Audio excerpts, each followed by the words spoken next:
welcome back to the channel. This time we have the Marvel Pop 313. Once again, another Walgreens exclusive, 6-arm Spider-Man. And real quick fun fact, I was drunk when I ordered this. It just showed up in the mail one day and I was just like, what is this? So yeah, I just, apparently now when I'm hammered, I go on eBay and buy Pops.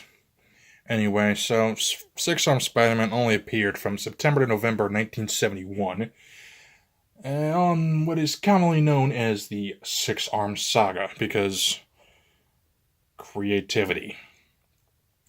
Basically, at that point in Peter Parker's life, Harry's a drug addict, Doc Ock had killed Captain Stacy, Gwen hates Spider-Man, and this was the famous line, for Peter Parker to live, Spider-Man must die.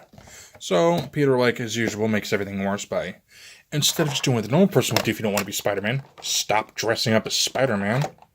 But I guess that great responsibility thing just doesn't count. Develops a concoction to nullify his powers. If you watch the cartoon, remember he get that splitting side pain? Fell asleep, woke up with, let's see, 1, 2, 3, 4, 5, 6 arms. Hence the 6-arm saga.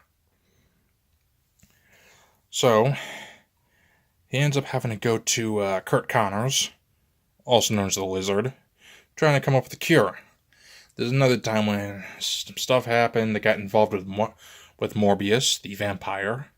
The one that Sony's probably going to make a movie on if you look at this video again in a couple of years. Doesn't deserve his own movie, but that's another day. Long story short, Morbius manages to being a genius, who also experimented on himself, if you're not seeing a trend here, along with the Lizard, who also experimented upon himself. Anyway, Morbius cures him, and the arms go away. But for a time, he was running around with 6 arms, because it was the 70s. But I mean, this was a pretty fun arc. Also, I've read the what if on this, if he'd kept them, and it involves Morbius being killed before they can get a cure. Professor X can't come up with a cure for it, and neither can Mr. Fantastic. So if Mr. Fantastic can't cure it, you're screwed. Well, they end up, in at least the what if, they end up stopping Doc Ock. He becomes a public hero and apparently an advocate for disabilities because he has 6 arms.